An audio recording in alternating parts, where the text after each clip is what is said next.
जय शिव शंभु। शिव भक्तों, आपका स्वागत है हमारे चैनल भक्ति कथा संग्रह में। आज हम आपके सामने प्रस्तुत करने जा रहे हैं श्री शिव महापुराण से इंद्र को जीवन दान। एक बार देवराज इंद्र और देवगुरु बृहस्पति कैलाश पर भगवान शंकर के दर्शनों के लिए गए। भगवान शंकर उनकी परीक्षा लेने के लिए जटाधारी दिगंबर का रूप रखकर उनको रास्ते में ही रोककर खड़े हो गए, परंतु इंद्र उन्हें पहचान न सके और उनका परिचय पूछते हुए कहने लगे कि भगवान शंकर अपने स्थान पर हैं या कहीं गए हुए हैं। इस पर तपस्वी रूपी शंकर जी ने कोई जवाब नहीं दिया। इंद्र ने अपने ऐश्वर्य और गर्व में भरकर उन्हें घुड़क दिया और फिर कहा, अरे मैं पूछता हूँ, तू उत्तर क्यों नहीं देता? मैं तुझे इसी समय वज्र से मार दूंगा, फिर देखूंगा कि तेरी रक्षा कौन करता है। इतना कहकर जैसे ही इंद्र ने उन्हें मारने के लिए हाथ में वज्र लिया, वैसे ही शिवजी ने उनका वज्र वाला हाथ स्तंभित कर दिया। इंद्र ने जब उन्हें देखा तो ऐसा प्रतीत होने लगा कि यह दिगंबर ऋषि अपने तेज से जला देगा। भुजा के स्तंभित होने से इंद्र के दुख का पारावार न रहा, परंतु गुरु बृहस्पति ने उन्हें पहचान लिया और बोले, ये तो भगवान शंकर हैं। वे प्रणाम करके स्तुति करने लगे। फिर उन्होंने इंद्र को भी उनके चरणों में झुकाया। पुनः गुरु बृहस्पति जी ने प्रार्थना की कि हे दीनानाथ महादेव, आप अपना क्रोध शांत कीजिए और इंद्र के अपराध को क्षमा करें। भगवान शिव गंभीर वाणी में बोले, मैं अपने क्रोध को कहाँ स्थापित करूं? तब बृहस्पति जी बोले, हे प्रभु, भक्तों पर सदैव दया ही करनी चाहिए। तब भगवान शिव जी बोले, तुमने इंद्र को जीवन दान दिलाया है, इस कारण मैं तुम्हें जीव नाम से प्रसिद्ध करता हूँ। मेरे नेत्रों की अग्नि अब इंद्र को पीड़ित नहीं करेगी।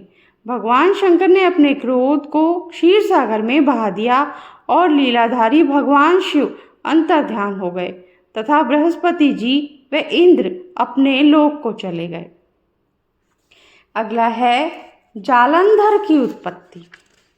जब भगवान शंकर ने अपने क्रोध को क्षीर सागर में बहा दिया तो उस क्रोध से वहां एक बालक उत्पन्न हुआ और वह गंगा सागर में संगम पर बैठकर जोर जोर से रोने लगा।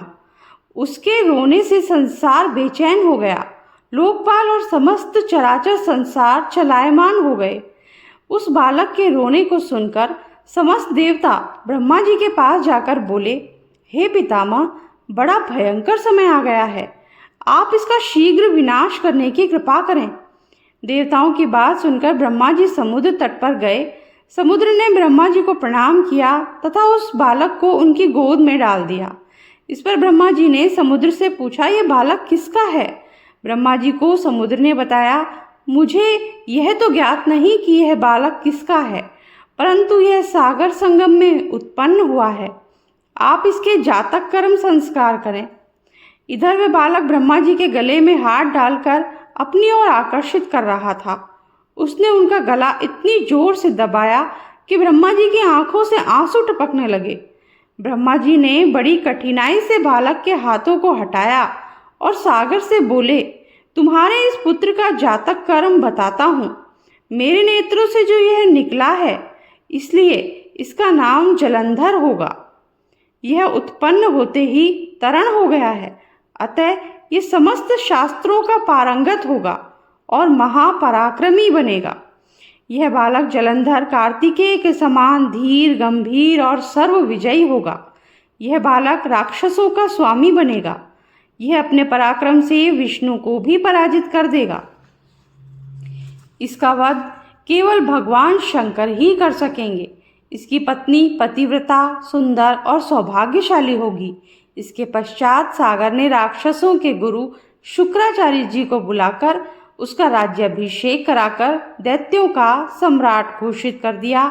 कालनेमी की पुत्री वृंदा से उसका विवाह हुआ। विवाह में खूब उत्सव मनाया गया। अब वह आनंद पूर्वक असुरों पर शासन करने लगा। इसी के साथ ही आज का ये वीडियो हम समाप्त करते हैं। अगर आपको अच्छा लगा हो तो लाइक कर